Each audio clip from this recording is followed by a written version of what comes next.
Hi, I'm Jillian. Welcome to a brand new episode of the Blogger Genius podcast. But before I launch in, I have a question for you. Have you started selling your knowledge and expertise directly to your audience? Or are you still relying on putting ads on your blog and affiliate links to monetize? Because in today's world, that is a risky strategy. You need multiple income streams. And this is where MiloTreeCart comes in. Imagine setting up unlimited memberships, digital downloads, workshops, coaching, and mini courses in less than 5 minutes. I used to say 10 minutes. We just rolled out AI created sales pages. They are magic. There is no excuse for you now not to be selling your own products and services. Get on a free 20-minute call with me so I can blow your mind. Go to milotree.com/meet. Get ready to think about your business in a whole new, exciting way. Welcome to the Blogger Genius podcast, brought to you by MiloTree. Here's your host, Jillian Leslie. Hey guys, welcome back to the show. I have an episode today you're not going to want to miss because it is all about Pinterest. I am interviewing my friend, Missy Lund, who's a Pinterest manager and marketing specialist. This means everything from coming up with her clients' Pinterest strategies to creating pins, pinning those pins with the right keywords, keeping an eye on the account and traffic. And I'm asking her those basic questions like, does Pinterest still drive traffic? And if so, where should you be focusing your efforts? What does consistency mean on the platform? How long could it take to actually see results? Where do keywords fit in? And how can you use AI to accelerate your pinning? If you are new to Pinterest, if you have abandoned the platform, or if you want new strategies, new ideas on how to approach it, this is the episode for you. So without further delay, here is my interview with Missy Lund. Missy, welcome to the Blogger Genius podcast. Thank you so much. It's a pleasure to be here. We got on a call because you approached me about selling digital products. You told me that you are a Pinterest marketer. And I was like, ding, ding, ding. And you were using AI to manage Pinterest accounts. And I was like, ding, ding, ding. I need to have you on the show. So would you briefly just share your background, how you got interested in Pinterest, and where you are today and what you do today? Yes, absolutely. I'd love to do that. So my background is I've had many years in IT and project management in corporate America, and many years followed by that in academics, working for a business school, for the dean of a business school, providing executive level support.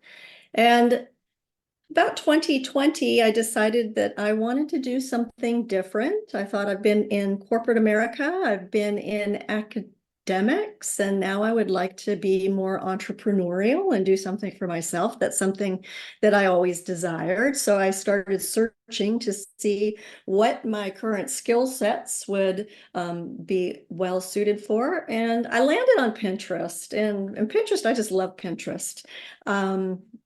Mostly because it allows for the skill set that I already have to be used, but then I started to explore what I might be able to do creatively, because I'm very much a visual learner and I just love the way Pinterest works as far as being a visual platform. And that's what really drew me to the platform. Okay, so you start learning. So my hunch is you were using Pinterest just personally, like, hey, these are cool shoes, or this is a great recipe. And like me too, I love Pinterest. We did our kitchen a couple years ago, and I lived on Pinterest for that. Like, it was so much easier to use Pinterest for kitchen planning than Google, for example, or Absolutely. Instagram. Absolutely. That's exactly how I got into it. I started using it. I planned my daughter's wedding for that. I plan birthday parties. And what's nice about those two examples is that you can collaborate with others. I recently actually did some professional branding, personal branding, and I created a board on Pinterest when I was working with my photographer, so she could get a sense for, what I was about and what I was wanting. And so that's how I got into it. And I just started searching on the internet about different things that I could do. And Pinterest kept coming up over and over again. And I started reading articles about people and how they got involved in Pinterest. And the stories were so interesting because they were so diverse. And I really liked the fact that, if you wanted to build a career using Pinterest or managing Pinterest accounts, you could do that outside of your 9-to-5 job, which is how I started, because you weren't necessarily tied to being available during the day. You could do it when you wanted to do it. So those were some things that were very appealing. So let's talk about how you think about Pinterest today.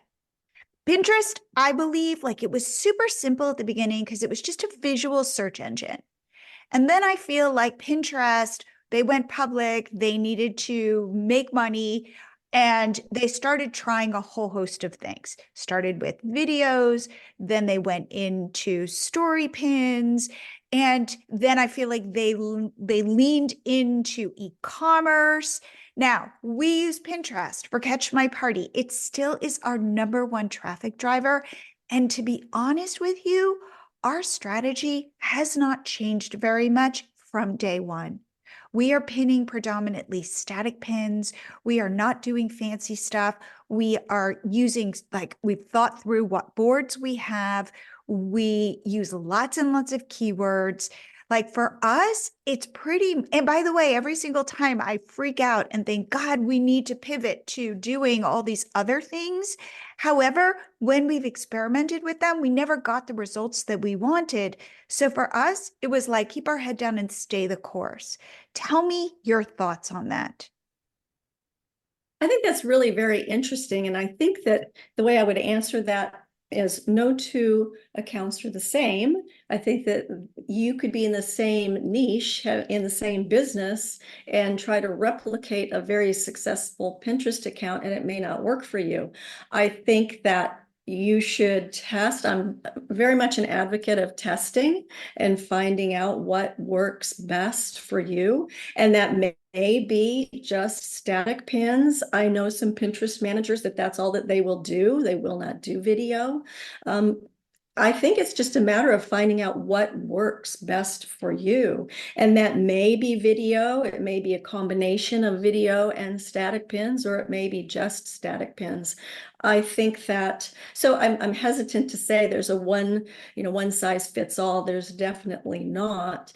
I think that with Pinterest and with video, Pinterest started out their video with story pins.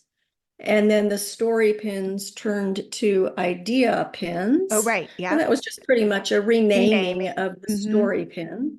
And then idea pins became video pins. Wait, I just want to stop you there for 1 second because I think it was static pins, then video, then story pins, which became idea pins.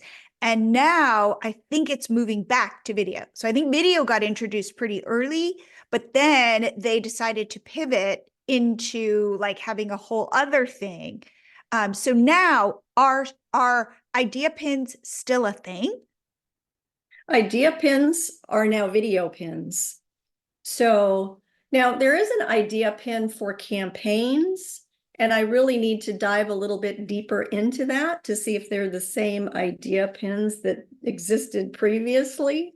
But as far as story pins becoming idea pins, they're back to video pins. So maybe it's just a full circular, we're back to where we started from, which goes back to your comment about you have used static pins for quite some time. They've been very successful for Catch My Party.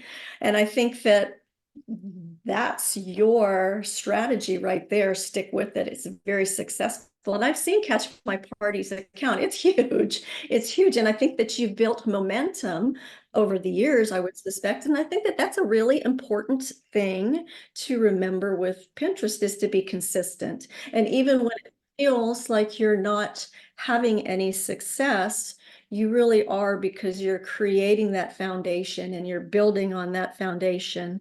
And it's a platform that just takes time. Okay, so for Catch My Party, I haven't checked in like a month or so, but I think we're up to like 1.6 million followers, which we grew organically using our MiloTree pop-up on our site. If you go to Catch My Party right now, you'll see it. So somebody comes to our site and a pop-up shows up and says, follow us on Pinterest. And it really works. And that is how, like, we were not one of those early accounts where the Pinterest gods shined the light and those accounts grew really quickly. We've never done, like, literally, we've never paid to grow our followers.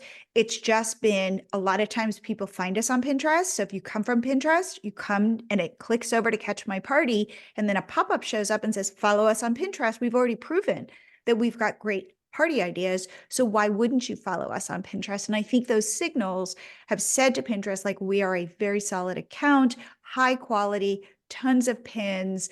Like, we understand the platform. We understand how to feed it. We feed it every day with new static pins. I think you're right. This strategy has worked for us. So we're not going to pivot away from it. Absolutely, absolutely. And I love MiloTree, the MiloTree pop-up. I have that on my account as well. And I think that's just a fabulous way to get people to your Pinterest account. And it's an easy way. Hey, Totally. find Yes. me at missylund.com. Well, my Milo pop-up is going to be there. And I think that's a fabulous way to get traffic to your account. Well, thank you. And again, it plays super well with Google, well with ad networks. Like, you can feel very confident that it won't slow your site down, all of that stuff. And we do that on purpose because, again, we eat our own dog food. We're using our pop-up app on Catch My Party, which, is a big revenue driver for us. So that's kind of how Yeah. that story worked. But let's talk about the fact, like, if I say to you, hey, does Pinterest really still drive traffic? Because I feel like we all leaned into Pinterest when it was easy traffic. All you had to do was put up a pin and you could get traffic. Or, ready for it, you could just repin a pin, or just then it became put a bunch of pins, like just kind of use, some tool, make a ton of pins and just keep repinning using a scheduler. And boom, you were going to get a lot of easy traffic. And then that traffic started to go away. Not that it still isn't a great traffic driver, but it wasn't as easy. In fact, back to our Catch My Party story, we were getting a ton of traffic from Facebook back in the day. And then that traffic started drying up. And we looked at our analytics and we go, whoa, we're getting traffic from Pinterest without even trying. So at the beginning, it was, I'm going to call it like free traffic. You didn't have to work that hard to get it. And then it got harder and harder. And I feel like Pinterest fell out of favor. And people started going, I'm going to lean into Google SEO. I'm going to focus on low competition keywords and really understanding the Google kind of algorithm, and in a weird way, helping, like, kind of doing what Google wants. And I can't do Pinterest at the same time. And now I feel like people have rediscovered Pinterest as Google is changing and will continue to change.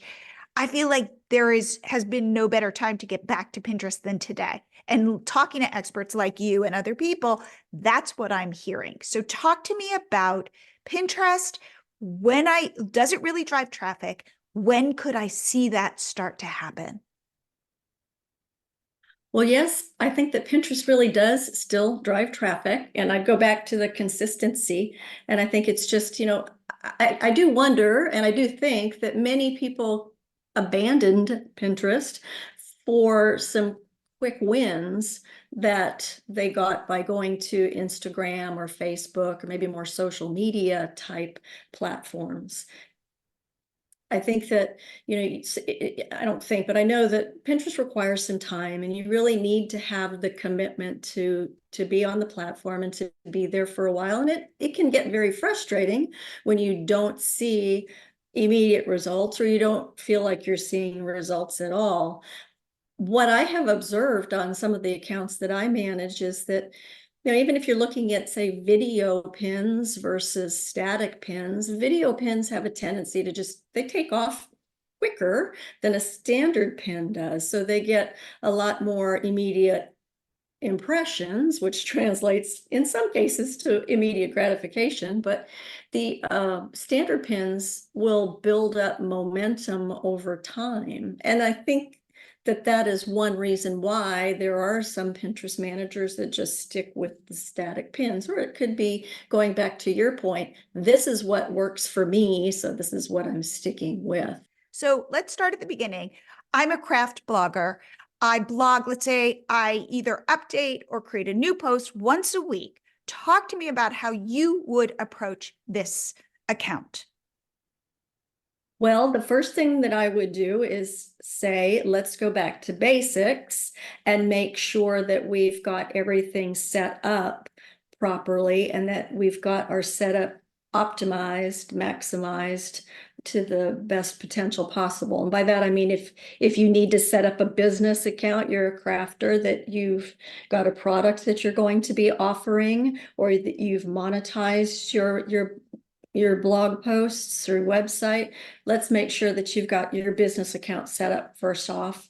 Let's make sure that we have done keyword research for your niche that you're in, for your craft, to make sure that we've got a keyword data bank set up. And by that, I would use Pinterest to identify those keywords for your niche. Go into the search bar and look for keywords that best suit your niche, and look for the little bubble keywords to get the long tail keywords identified.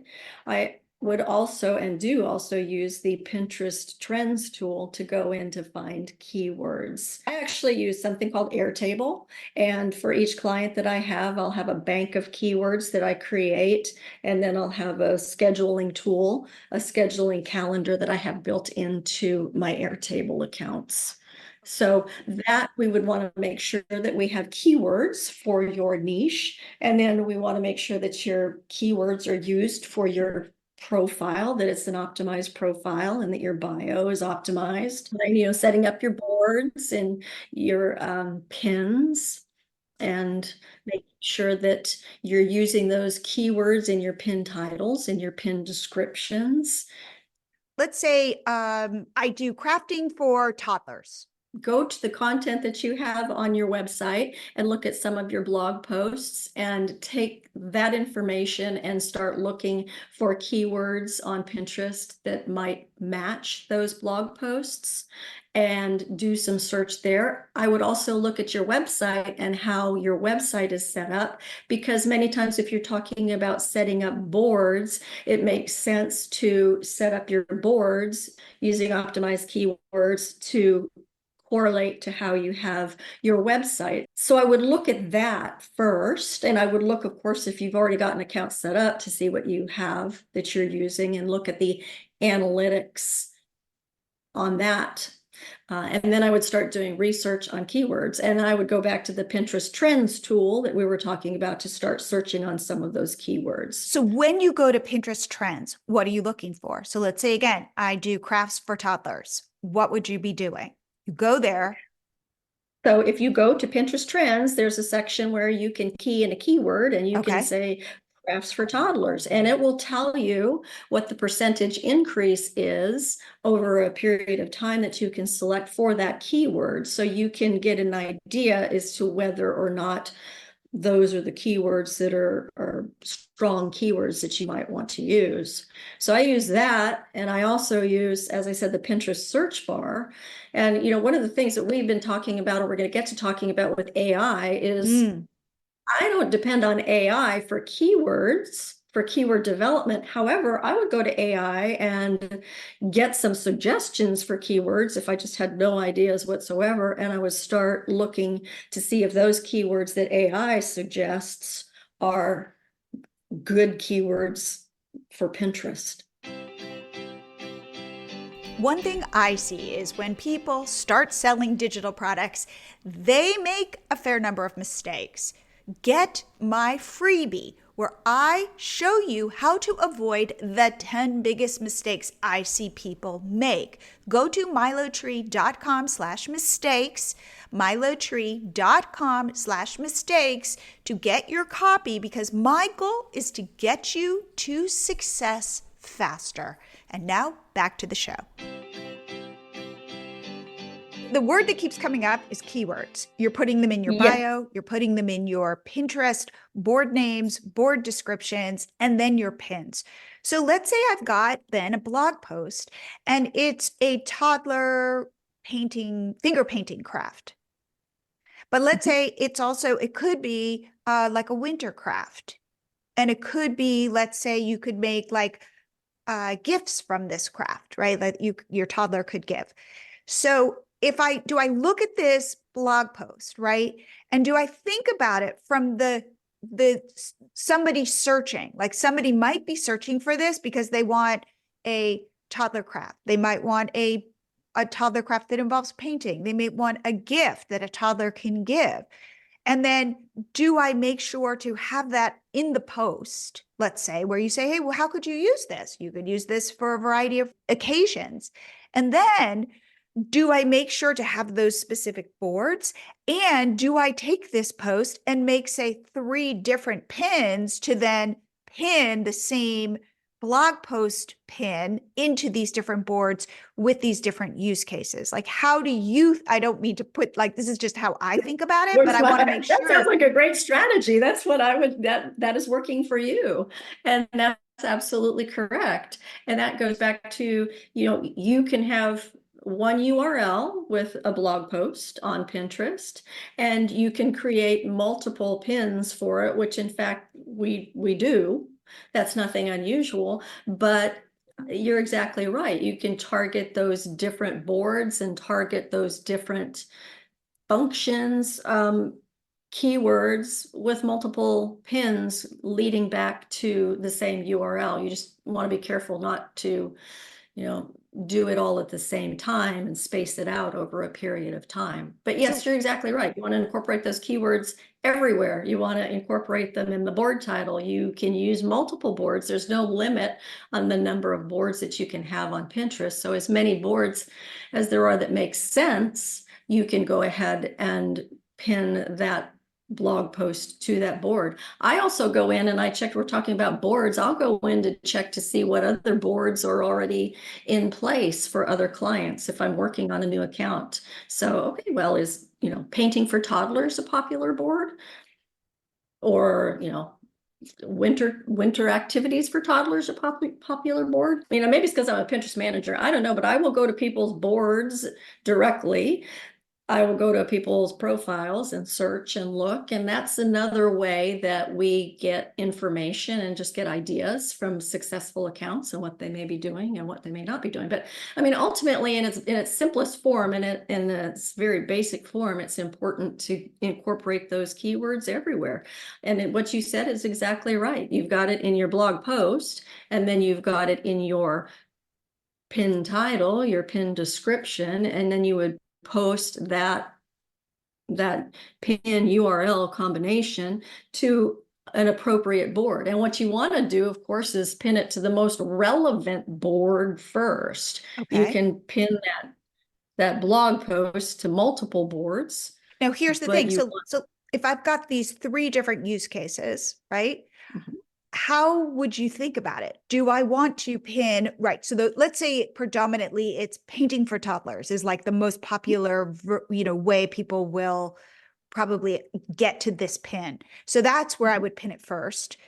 And then let's say I pin that on day 1. When am I pinning the next pin that is, this is a winter craft? And when am I pinning the 3rd pin that is, this is also a gift? This could be turned into a gift. How do you spread those out? How similar do those pins look?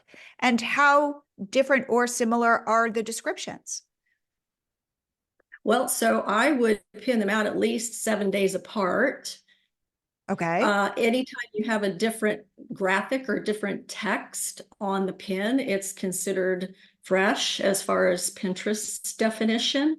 So it's considered a new pin.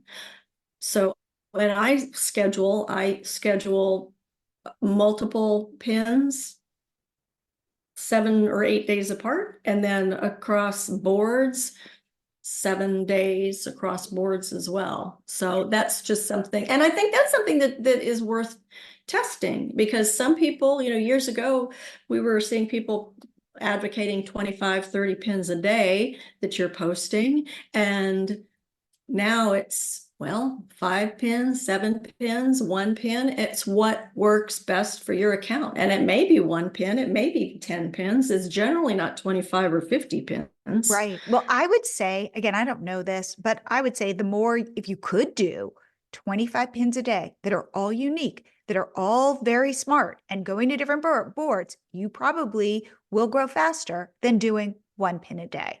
It just depends on True. what you can do, what fits. Like you might not have the content. So therefore, I would say quality over quantity, but if you could do both, go for it. I don't think Pinterest is going to say you're a spammy account if in fact the quality of your pins is good, that there is real value there, that people are coming to Pinterest, seeing your content and getting satisfied and happy from what your pin does, and that your pin directly relates to real content.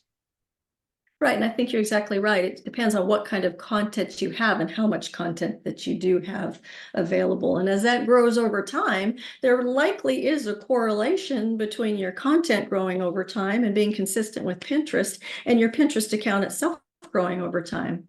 So, okay, back in the day, you would take that 1 pin and you would pin it into multiple boards. Then Pinterest came out and said, no, no, no, just pin it into one board. What is your strategy? I've got these 3 pins. Am I just pinning each one into one board, or am I pinning that exact same pin into multiple boards? What's the thinking today? So it's interesting. If you use an application like Tailwind for scheduling, which some of the accounts that I manage do use Tailwind, and that's still a very popular tool, you can pin one URL, multiple boards. I think that is still acceptable to do. I don't think you want to do it across many, many boards. What I see, though, over time is that the first board receives the most Juice. impressions, juice, whatever you want to see.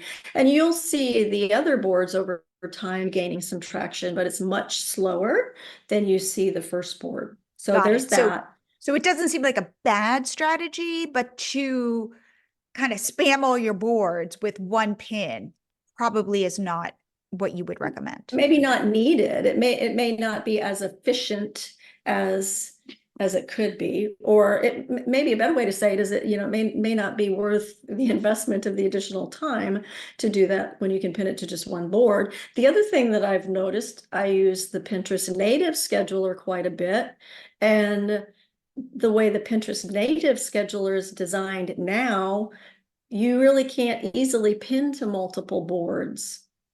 So in my mind, if Pinterest is setting up their scheduler to work that way, there Right. may not be a whole lot of advantage to pinning to multiple boards. So I look at things that way as well. As a Pinterest Whether that's marketer, true or not, I don't know. But my thought has always been, well, Pinterest, it's Pinterest platform. Let's do what Pinterest is making available to use. of the two, which do you prefer? Just as a scheduler, as a person who's in it every day? I really like the Pinterest native scheduler. It's just something that I like. Now it's slower. It takes a little more time. I have been playing with the Pinterest tagging functionality. I have one client that I'm working with that I use the Pinterest native scheduler for, and I'm very focused on pin tagging, the Pinterest tag portion of it. And I think that helps the Pinterest algorithm decide what to do with the pin. And it seems to be very successful for that client. You basically have to find a tag that your content fits into. But I do believe that that helps Pinterest know where to send your pin to, or who to And send your pin to. on Tailwind, is there a way to add those tags? Not that I'm aware of. That's why I'm watching. That's where I go back to saying, okay, well, let's test how the Pinterest native scheduler works versus the Tailwind scheduler for you, and Okay, pick that's which one interesting. you like. And for in this particular case, for this particular client, I don't think I would suggest using Tailwind because we're having such success using Pinterest. For most of your clients, how many pins a day are you pinning? We're pinning about 5. 5 pins a day. How different do Mhm. those pins look? Can you have a pin that looks pretty similar, but you're just changing the text overlay? Or does Pinterest really reward you for very different images? You know, the way I'd answer that for the way I'm managing things is we're actually pinning different pins to different URLs per day, say, as opposed to multiple graphics to one URL per Right. day. But what So about I have, those let's say those 3 pins that are going to go to one URL that you're going to schedule out a week at a time, like you're going to wait 7 days before the next one goes out. Can those Mhm. pins look similar with just different text overlay, or do those pins need to look totally different? They can look similar with a different text overlay because it's considered a different pin. Okay. Okay, so you Mhm. can then make your pins faster if you know you're going to use it in these 3 boards for 3 different use cases. You make your pin, you change it up a little bit and change some text overlay, and you've got 3 pins. Yes, exactly. So 2 things I want to talk about: how you're using AI, and then Yes. how you're creating images quickly. Yes. So let's talk AI. Where AI. does it come into your workflow? So I'm using AI for pin titles, pin descriptions. I'll go back even before the Pinterest management. I also use it for blog ideas and for getting an outline of blog posts. So I'm using it pretty much throughout all of the activities that I do with Pinterest. I'm using it for I'm not, as I said earlier, I'm not really using it to determine keywords. I'm using it to get an idea of where to start looking for keywords. I'm more dependent upon Pinterest for telling me what keywords exist That's than smart. Okay. GPT or any other. So I use 3. I use ChatGPT right now. I use Tailwind's Ghostwriter, and I use Canva's Magic Write. So those are the Nice. 3 things that I'm using. I will tell you what I love to do. I just love to do this with Canva Magic Write is create a pin and then do there's a functionality that will actually take that pin and it'll create a blog post for you based on the title that it sees in the pin itself. Now it's a real short blog post, and what I'll then do is take that and go, oh, this is some great ideas. And that's something that I will use for me personally to develop my own blog posts. Wow. So wait, you're It's just, starting with a pin. I'm starting with the A graphic. Yes. graphic. That's what I mean. Okay. So can you walk With, through a real concrete example of this? yes. Let me actually. Oh, okay. Here's one. I created a graphic the other day. 4 reasons why we love Pinterest. You know, as Pinterest is a productivity platform. I mean, excuse me, it's the positivity platform, and there's an emphasis on positivity. So I just kind of wanted to write a little light about that. So what I did is I created a pin, and it was, 4 reasons why we like Pinterest. And then I did the magic write, and it wrote up a little article about all of the fun reasons why we like Pinterest. And I took that then and created a blog post from it. Wow. So you didn't even use ChatGPT for that. You used Pinterest. I mean, you used Well, Canva. I used Canva for it, and actually I used a little bit of Canva and I used a little bit of ChatGPT. I don't depend on, well, 2 things. I don't depend on ChatGPT solely and completely, or any kind of artificial intelligence. I think anybody that you've talked to has told you that, it's used as a resource. Don't expect it to do your work for you in its entirety. So, I get ideas. Right. What I got out of Canva could have been posted as a nice little blog post. That's But great. I wanted to add some more information to it. So I kind of got some ideas from ChatGPT and from Tailwind Ghostwriter as well. So Wow. So when you're doing though your Pinterest pin descriptions, how long are they? they have to be 500 characters or less. Okay. 500 characters or less. Okay. So, and another way that I will use, say, for example, pin description for a blog post is I'll use ChatGPT and I'll basically just copy the whole blog post and Mm. go into ChatGPT and say, please write a keyworded pin title and description for Pinterest using these keywords. The Wow. pin description needs to be less than 500 characters, and it'll respond with a summary. And typically, I get a lot of content, but it's a rewritten blog post, but typically the first paragraph is my pin description. That's So I'm amazing. using that quite frequently. That's And then I amazing. also, yeah, it is. And it's been a very good tool. It's been a very good tool. And it's just kind of a creative way, I think, to get some new words on some existing content. Okay, here's my next question. What are you using to create pins that look really good, but you can make them quickly? I'm still using Canva. And do you have a process? Like, what is your process to create your image? Are you using So I collages? What are you seeing also in terms of trends on Pinterest?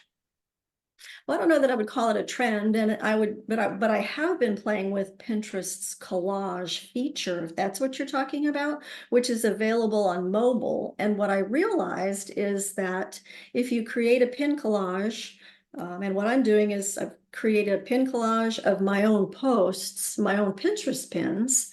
So I've actually gone to a board and I've picked out some blog posts that I've done that have been pinned to my Pinterest account, and I have created a collage from that, created a pin description and a pin title, pin description.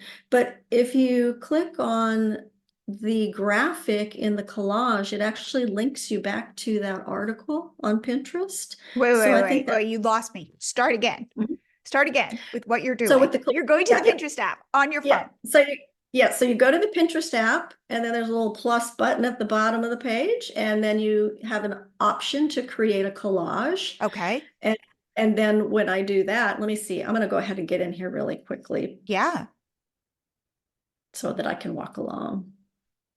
Yeah. So then you click on create a collage, and then you have a choice of adding different collages, and you can pull from people's posts elsewhere, or you can pull from your own posts.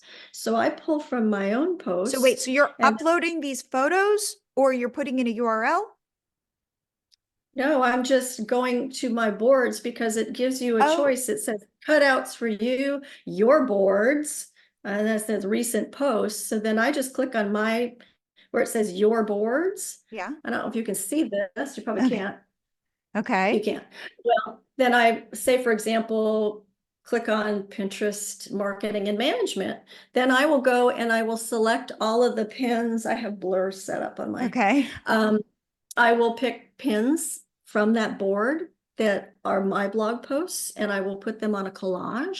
And when I Oh, post that collage, if somebody just touches the article, it takes them to that article.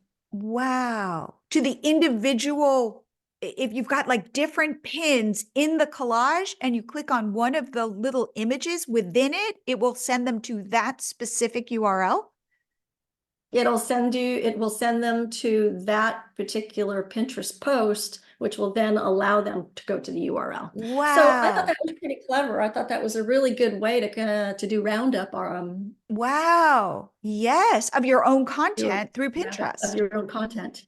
Mhm, mhm. Oh, Missy, So I'm that's playing with cool. that. Okay. It was a lot of fun. So I don't know if that's the way you meant the word collage, but Right. that's Okay. how Well, I that's cool. translated. But in terms of when you are creating a pin Yes, for a client, yes, for yourself, yes, is it usually just yes. one image and then you've got text over it? Or are you predominantly making a collage image with text over it? What do you think performs better? Or what are the pros and cons? Well, as far as processes, what I do is I have a monthly bank of pins, templates, if you will, that I've created for each client. And I will, for example, I've got January 2024 pins for a client, and I will go in and use all of the templates that I have in that file in Canva, and that will be the pins for that month. And then I'll save it for the following month, and I'll go ahead and I'll use the same templates, maybe add a few more if there's something specific that they want, or if I see something that I want to do for their account that's a little bit different than what I have Got it. set up already. And what is So the I'm not size? using, Sorry, is it like 1 by 1? Like, what is the ratio? Is it I just guess, the 2 by 3. basic 2 by 3? Got it. Mhm. Okay. And by the way, one thing we continue to test is that size and Yes, making them bigger, because on mobile, they typically will show up bigger. yes. And I think that the bigger pins Yeah, take up are, more real estate. yes, yes. So you can see them easier too Yes. on mobile. Okay. So Mhm. now, if in fact, like any trends you're seeing in terms of what people are doing that you're like, whoa, that's a good idea, or are they traditionally looking like they've looked for the last, gosh, 8, 10 years?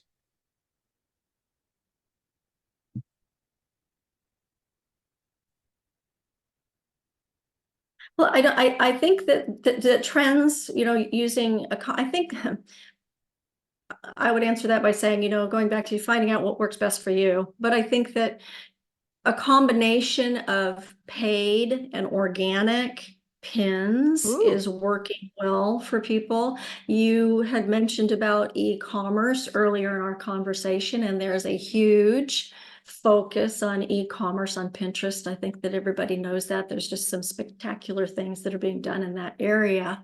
There's also promoted pins, of course, where you can promote your product or promote your blog. But I think with that emphasis, organic traffic, I think, creates your foundation. And I think that the paid traffic or creating a campaign to promote your pin is just kind of another layer mm, of of support that you can have for getting your